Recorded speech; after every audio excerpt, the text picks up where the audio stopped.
Bienvenue dans cette formation de MS Project. Pour cette formation, nous allons voir une séquence à suivre lorsqu'on est en train de faire un planning d'un projet de BTP. Donc, MS Project, si on peut le rappeler, c'est juste un logiciel de planning de projet. On a commencé par une première vidéo où nous avions vu quel est le rôle de MS Project. Nous avons même mis une certaine illustration pour montrer une interopérabilité entre le logiciel Navisworks de la maison Autodesk et MS Project. Donc il y a une façon de faire intervenir le BIM qui est Building Information Modeling dans le planning, dans les travaux que nous faisons même par MS Project. Il doit nécessairement intervenir et son importance, on l'a vu. Alors, de façon séquentielle, nous sommes face à un projet. Et nous avons la contrainte nous avons une contrainte, nous avons plusieurs contraintes. Ajouter à ces contraintes une contrainte vraiment trop importante qui est le temps. Alors, les temps, souvent le temps pose problème. Alors, ce que nous avons face à nous un projet. Ça, c'est un projet déjà fini, un planning d'un projet que j'avais fait. Alors, je vais essayer de vous expliquer comment je suis arrivé à ce niveau. Et puis vous allez voir comment faire la même chose et voir comment performer aussi sur base des éventuelles informations que vous auriez tirées ça et là pour votre formation, bien sûr. Ah bon, et l'interface il est là. Malheureusement la version que j'ai, c'est une version de Project 2019. Elle est en anglais. Voilà, donc souffrait un tout petit peu que c'est certaines icônes ou dans la barre des menus, tout ça en anglais. Bon, je vais essayer de vous expliquer en français ce que tous ces éléments signifient et leur rôle en fait. Bon, ici, si vous pouvez bien le remarquer, ce sont des travaux de réhabilitation. Nous avons un projet, nous sommes face à un projet, on nous donne les dossiers d'appel d'offres et puis on nous donne aussi le quantitatif, un quantitatif où on doit proposer des prix en tant qu'entreprise, par exemple, d'exécution. On doit proposer des prix. Si pas une entreprise d'exécution, si nous sommes dans la phase d'étude, nous avons les quantitatifs de tout ce qu'on a comme ouvrage élémentaire à exécuter.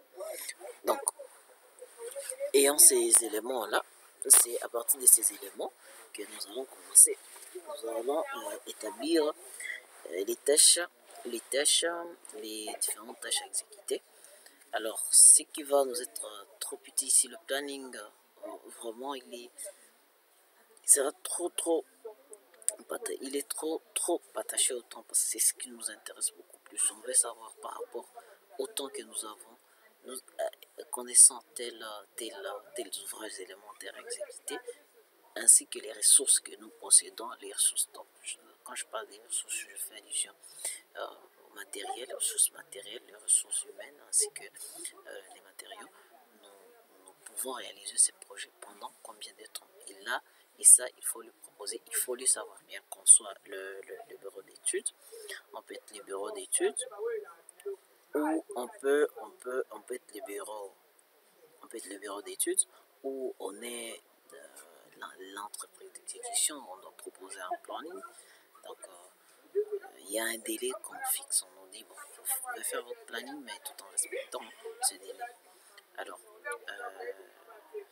connaissant ces ouvrages élémentaires, connaissant les temps, alors nous allons nous baser sur les estimations faites par différentes organisations. Il y a les organisations, par exemple, des Nations Unies, par rapport à l'utilisation de zoom-jour, par rapport à l'exécution des ouvrages, par rapport au temps. il y a ces éléments, il y a plusieurs normes, plusieurs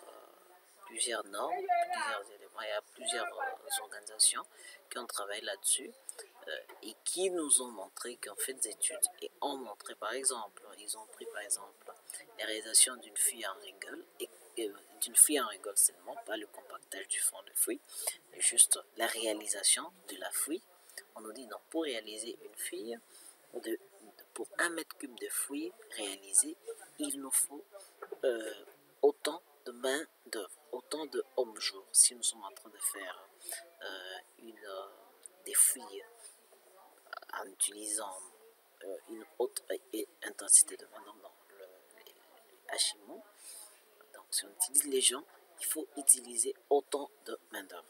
Si on utilise les machines, si nous faisons une méthode mécanisée, alors les machines, on doit utiliser telle machine, et le rendement de la machine est d'autres.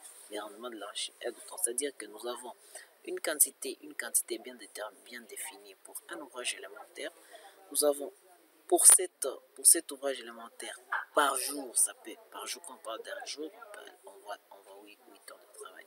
Pour ce jour, pour un jour, nous avons besoin par exemple de combien de personnes pendant combien de temps. Par exemple pour la fouille en rigole, on s'est dit non. Nous avons par exemple, s'il faut des hommes chauds, par exemple nous avons 15 personnes. Nous avons 15 personnes alors que 15 personnes, chaque personne peut faire 1 m3 par jour. Si chaque personne peut faire 1 m3 le jour, c'est-à-dire que pour les 15 personnes, donc ils sont capables de me faire 15 m3. Alors si dans mon quantitatif, j'ai par exemple, je prends ces projets,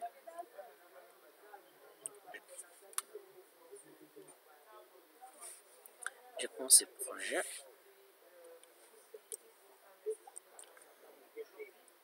je prends ce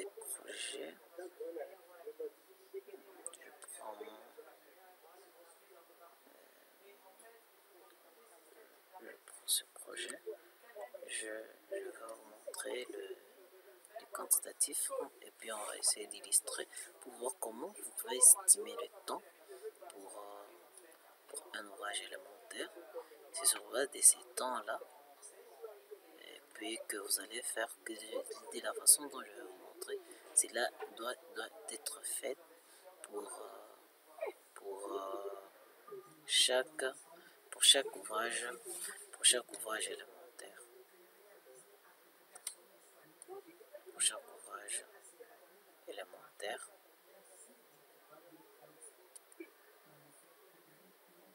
Donc, et alors, il y a parmi mes archives, je vais essayer de voir les temps unitaires prévus pour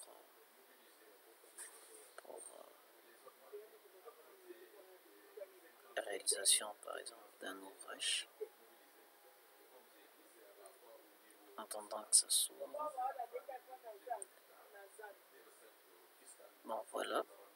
Donc, ainsi, vous pouvez, ainsi, partant de cela, vous pouvez déterminer quel est le nombre des jours que vous pouvez affecter. À tel ou tel ouvrage, élémentaire. Par exemple, j'ai le recueil des temps unitaires. J'ai ici le recueil des temps unitaires. Alors, par exemple, je prends la feuille à rigole, de démolition, de terrassement, feuille en rigole à la main. Pour faire une feuille en rigole à la main, par mètre cube, nous avons 2,4. Donc 2,4 mètres cubes comme par mètre cube. Donc pour un homme-jour, à la main, il doit nous faire 2,4 mètres cubes. Un homme-jour doit nous faire 2,4 mètres cubes. Alors, ce que moi je vais faire, je regarde je regarde les temps que j'ai. Je me dis non, je peux pas me permettre, par exemple, de faire 7 jours, par exemple, pour une fille en rigole, par exemple. Si je me dis que je peux pas me permettre de faire 7 jours, c'est-à-dire que j'ai moins de 7 jours, par exemple, j'ai 5 jours, il est toujours préférable de faire passer le temps avant les hommes jours. Donc, on se fixe d'abord une contrainte par rapport au temps, et puis par rapport au temps que nous donnons, nous regardons maintenant la quantité de gens que l'on peut affecter. Et puis voir plus tard des prévisions budgétaires par rapport à ce nombre de gens que nous allons affecter. Par exemple, ici, je regarde la fruits en rigole. Les fruits en rigole ici. Nous avons les fruits en rigole. Les fruits en rigole, nous avons 138,7 mètres cubes. C'est-à-dire que 138,7, si je prends juste, je vais faire juste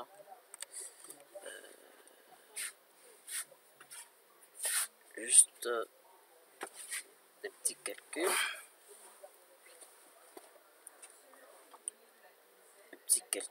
Je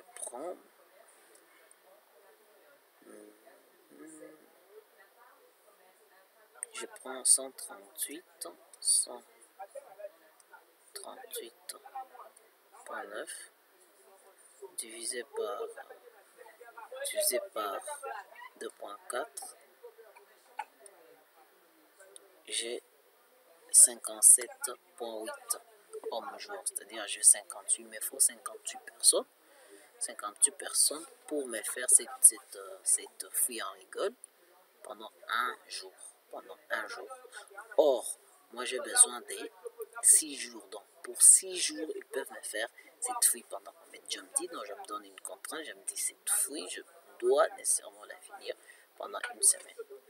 Si je peux diviser ça par 6 jours,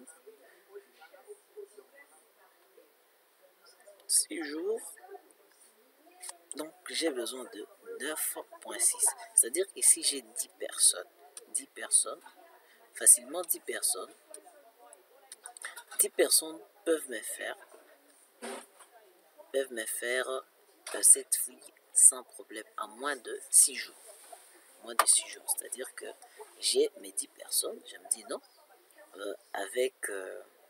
j'ai besoin donc des 10 personnes pour 6 jours.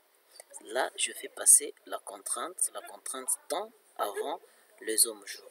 Alors, si je fais maintenant les contraintes, je me dis non, moi j'ai sur chantier par exemple, j'ai 14 personnes qui doivent me faire la fouille. Je me dis, bon, ok, il n'y a pas de problème, comme j'ai 14 personnes, j'ai donc 138,9 mètres cubes.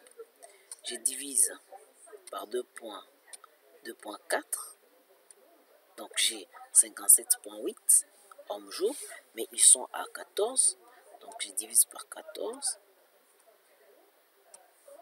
c'est-à-dire j'ai besoin de 4 jours. Si il faut ajouter peut-être un jour d'imprévu, j'ai besoin donc de 5 jours pour me faire cette fille en rigole, tout en maintenant comme ressource 14 personnes. Alors, après avoir déterminé cela, c'est là que maintenant vous allez venir ici sur MS Project. Vous dites non, pour ma fouille en rigole, il me faut, mettons c'est ma fouille en rigole, le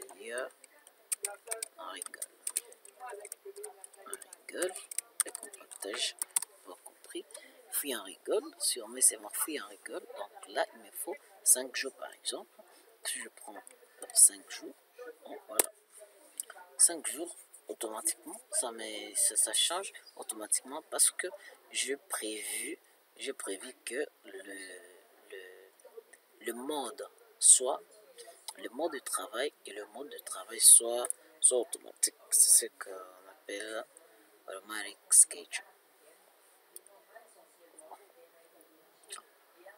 voilà, ça c'est de cette même façon que l'on fait pour déterminer les nombres de jours pour chaque ouvrage élémentaire. Donc tout en ayant maintenant les nombres de jours, vous savez le jour où vous devrez commencer le projet, et puis la fin du projet sera faite de façon automatique. On a montré dans la première vidéo comment on règle le jour de début de projet. Il faut juste aller dans Project, ici c'est Project, si c'est en français dans Projet, et puis Information du projet, Project Information, et puis là-bas, les débuts de projet, vous précisez les débuts de projet.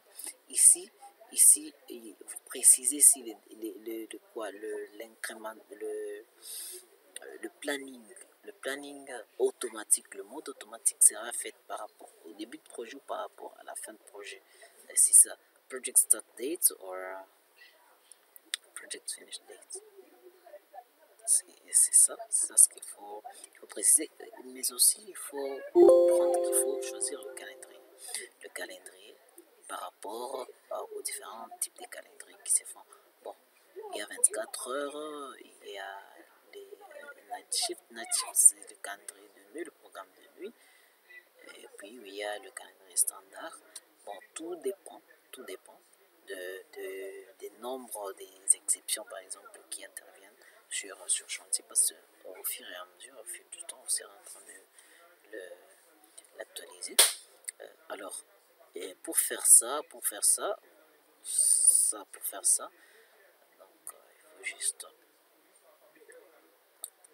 faut juste aller là-bas.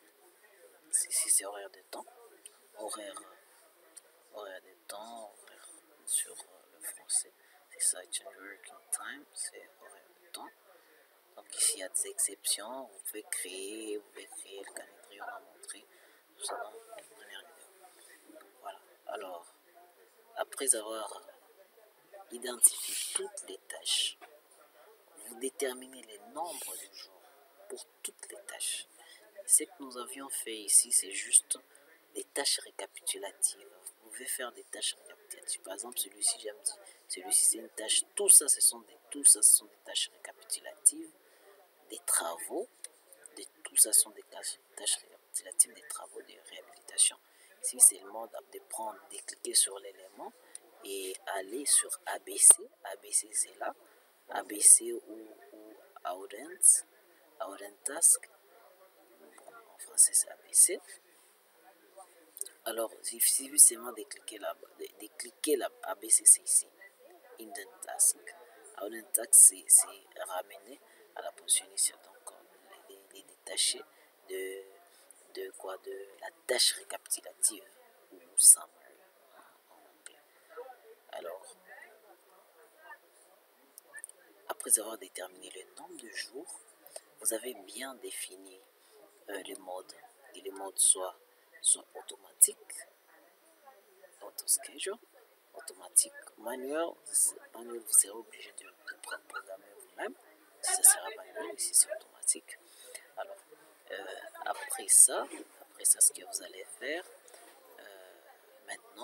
revient maintenant la façon dont les tâches vont s'incrémenter, la façon dont les tâches vont s'agencer. Et c'est là qu'intervient maintenant notre capacité organisationnelle de travail. Et ça, c'est ce que nous prévoyons faire dans la prochaine vidéo. Il faut commencer d'abord par énumérer les tâches, déterminer et essayer d'épingler et de faire le choix de la contrainte qui va l'emporter sur l'autre. Si la contrainte du temps va l'emporter sur la contrainte de jour, pour déterminer avec exactitude les nombres de jours que va faire une tâche, un ouvrage, la réalisation d'un ouvrage élémentaire. Donc soit vous partez du temps et vous fixez, vous partez en fixant le temps pour déterminer le nombre des hommes jours, ou vous fixez les hommes jours et puis vous déterminez le temps. Tout va dépendre des contraintes. Soit vous prenez une contrainte financière qui vous limite le nombre de gens, soit vous prenez une contrainte du temps qui vous qui est une contrainte un peu plus valable parce que les temps nous a imparti, mais les autres jours, on peut voir comment les gérer. Et c'est ce que l'on voulait faire pour cette vidéo. On a montré comment on détermine les nombres de jours, on détermine. Et puis dans la prochaine vidéo, on va montrer comment on peut incrémenter, comment on peut faire l'agencement des tâches et comment les faire dans la prochaine vidéo. Alors, je vous invite à la prochaine vidéo et à tout de suite.